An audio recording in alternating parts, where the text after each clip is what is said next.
যখন একটা পুকুরে একের পর এক বাচ্চা, বৃদ্ধ ও যুবকরা হারিয়ে যেতে থাকে, সবাই দৌড়ে আসো, আজকেও পুকুরে একটা বাচ্চার লাশ ভেসে উঠেছে। একটা বৃদ্ধের চিৎকারে গ্রামের অনেকে দৌড়ে আসলেন পুকুরের কাছে। সেখানে এসে সবাই দেখেন সত্যি পুকুরের মাঝখানে একটা বাচ্চার লাশ ভেসে উঠেছে।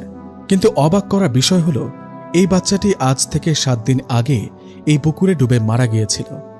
আপনাদের মনে হয়তো প্রশ্ন আসতে পারে, 7 দিন আগে মারা যাওয়া বাচ্চার লাশটি এতদিন কোথায় ছিল? এই প্রশ্নের উত্তর কারো কাছে নেই। এই পুকুরটা সাধারণ কোনো পুকুর না, এটাকে এখন অনেকেই ভুতুরে পুকুর বলে চেনে। ভুতুরে নামটা কেন হলো শুরু থেকে বলি। কয়েক মাস আগের কথা। এই পুকুরটা অন্য সব পুকুরের মতো নর্মাল ছিল। সবাই গোসল করত, কাপড় ধুত।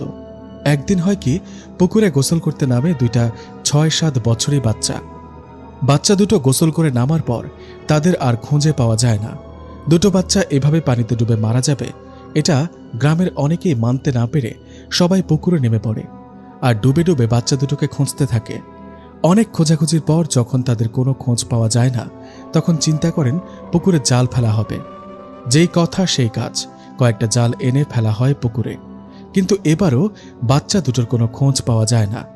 এমন অবস্থায় সেই বাচ্চা দুটোর পরিবার অনেক ভেঙে পড়ে। সবাই কান্নাকাটি শুরু করে। ফুটফুটে দুটো বাচ্চা এভাবে পুকুরে ডুবে মারা যাবে, বিষয়টা যেন মানাই যাচ্ছে না। ডুবে আর জাল ফেলে যখন বাচ্চা দুটোর কোনো খোঁজ পাওয়া যাচ্ছে না, তখন কয়েকজন মিলে চিন্তা করেন ডুবুরি নিয়ে আসবেন। তো কথা মতো কিছুক্ষণের মধ্যেই 2 জন ডুবুরিকে নিয়ে আসা হয়।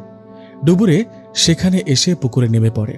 এভাবে প্রায় 1 ঘন্টা খোঁজাখুঁজির পর সেই ডুবুরি দুটো জানায়, এই পুকুরে কোনো ছেলে নেই, আমরা পুরো পুকুর খুঁজেছি কিন্তু কোথাও পাইনি। কথাটা বলে ডুবুরি দুজনেই চলে যায়। নিজেরা ডুবে দেখা হলো, জাল ফেলা হলো, এমনকি ডুবুরি নিয়ে এসেও খোঁজা হলো, কিন্তু বাচ্চা দুটো কোথায়? বাচ্চা দুটোকে না পেয়ে গ্রামে নেমে আসে শোকের ছায়া। এদিকে বাচ্চা হারানো পরিবারের লোকেরা কেঁদেই চলেছে। এই দেখে সবাই মিলে চিন্তা করল, পুকুর সেচে সব পানি ফেলানো হবে। পুকুর সেচ করলে তো বাচ্চা দুটোকে পাওয়া যাবে। কথা মতো পুকুরে মেশিন সেট করা হয় আর পানি সেচ করার কাজ শুরু করা হয়। কিন্তু অবাক করা ঘটনা, পানি সেচ করা হচ্ছে ঠিকই, কিন্তু পুকুরে পানি একটুও কমছে না। এভাবে ঘন্টার পর ঘন্টা পানি সেচ করার পরও পুকুরের 1 ফোঁটা পানিও যখন কমছে না, তখন সবাই বুঝতে পারে এই পুকুরে কোনো সমস্যা আছে। সবাই বুঝতে পারেন পুকুরে ভুতুরে কিছু থাকায় এই বাচ্চা দুটোকে পাওয়া যাচ্ছে না। কোনো উপায়ে বাচ্চা দুটোর খোঁজ না পেয়ে সবাই হাল ছেড়ে দেন। এরপর থেকে সেই পুকুরকে সবাই ভুতুরে পুকুর বলে ডাকতে থাকে। এর মাঝে কেটে যায় 7টা দিন। 7 দিন পর ওই বাচ্চা দুটো লাশ পুকুরের উপরে ভেসে ওঠে। বাচ্চা দুটো লাশ পাওয়ায় গ্রামে নেমে আসে শোকের ছায়া। এরপর থেকে অনেকেই পুকুরটিকে এড়িয়ে চলত। মাঝে মধ্যে কেউ সাহস করে পুকুরে গোসল করতে নামলেই তাকে আর খুঁজে পাওয়া যেত না। কয়েকদিন পর পাওয়া যেত তার মৃত লাশ। এরকম করে সে পুকুরে পড়ে মারা গেছে অনেক বাচ্চা, যুবক ছেলে, এমনকি বৃদ্ধ লোকও। আপনাদের মনে হয়তো প্রশ্ন আসতে পারে, পুকুরে কেউ মারা গেলে তাকে খুঁজে পাওয়া যায় না কেন, আর সেই পুকুরে কয়েকদিন পর তার লাশই বা ভেসে ওঠে কেন? শুনুন তাহলে। একবার সেই গ্রামের মেম্বারের বাড়িতে ঘুরতে আসে মেম্বারের ছেলের শহরে একটা বন্ধু। ছেলেটা শহরের হওয়ায় ভূত প্রেত এগুলো একদমই বিশ্বাস করত না। মেম্বারের ছেলে ওর শহরের বন্ধুকে অনেক না করার পর ছেলেটা কোনো কথা না শুনে নেমে পড়ে সেই ভুতুরে পুকুরে। পুকুরে নেমে গোসল করার এক সময় হঠাৎ করে ছেলেটা পানিতে ডুবে যায়। মনে হলো পানির নিচ থেকে কেউ হ্যাঁচকা টান দিয়ে পানির নিচে টেনে নিয়ে গেছে।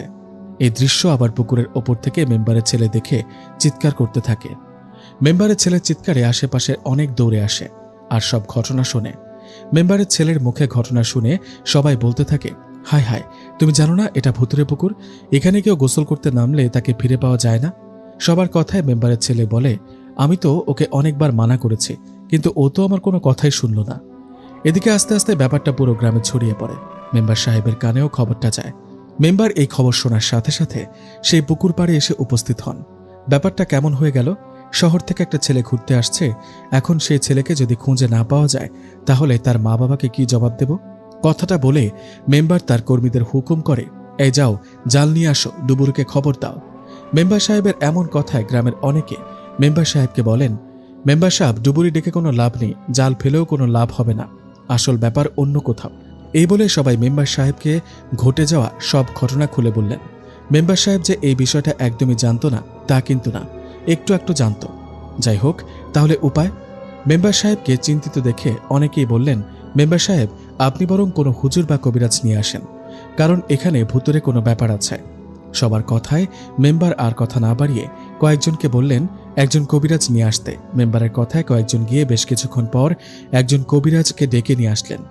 কবিরাজ সেখানে এসে পুকুরের চারিদিকে ঘুরে পুকুরের মাঝখানে বেশ কিছুক্ষণ তাকিয়ে থেকে মেম্বার সাহেবকে বললেন, মেম্বার সাহেব, এখানে তো ভয়ঙ্কর কিছুর উপস্থিতি টের পাচ্ছি।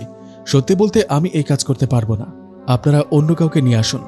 এই কথাটা বলে সেই কবিরাজ চলে যান। কবিরাজ চলে যাবার পর সবাই ভাবতে থাকেন, আসলেই পুকুরে ভয়ঙ্কর ভুতুরে কিছু আছে। কবিরাজ তো চলে গেল, এখন উপায়? এদিকে কবিরাজ চলে যাওয়ায় মেম্বার হতাশ হয়ে বসে রইলেন।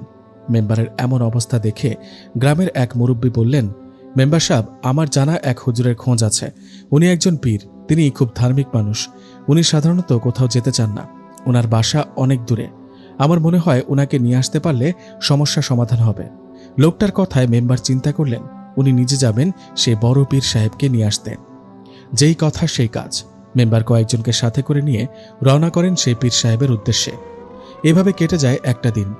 একদিন পর মেম্বার ওই পীর সাহেবের কাছে গিয়ে ওনাকে সব ঘটনা খুলে অনেক অনুরোধ বিনোরোধ করে গ্রামে নিয়ে আসেন। গ্রামে বড় পীর সাহেব আসছেন, এটা দেখতে গ্রামের সবাই পুকুর পাড়ের চারিদিকে ঘিরে ধরেছে। কি হয়, একটা টান টান উত্তেজনা। যাই হোক, সেই পীর সাহেব পুকুর পাড়ে এসে মেম্বার সাহেবকে বললেন, মেম্বার সাহেব, আমাকে একটা কলাপাতা এনে দেন তো। পীর সাহেবের কথা মতো ওনাকে একটা কলাপাতা এনে দেয়া হয়। কলাপাতা ওনাকে দেওয়ার পর সবাই দেখতে থাকেন হুজুর বিড়বিড় করে কি জানি পড়তে থাকেন, আর গ্লাসের মধ্যে থাকা পানি ওই কলাপাতার উপরে ছিটিয়ে দেন। এভাবে 2-3 মিনিট চলার পর পীর সাহেব মেম্বার সাহেবকে বলেন, মেম্বার সাহেব, আমাকে এই পুকুরে নামতে হবে। আমি সব ঘটনা আপনাদের পরে খুলে বলছি। আপনারা শুধু এটা জেনে রাখুন, গতকাল এই পুকুরে ডুবে যাওয়া ছেলেটি মারা যায়নি, বেঁচে আছে। ছেলেটি বেঁচে আছে কথাটা শুনে সেখানে থাকা শত শত মানুষ সবাই অবাক। একদিন আগে পানিতে ডুবে যাওয়া ছেলেটি বেঁচে থাকে কিভাবে? এদিকে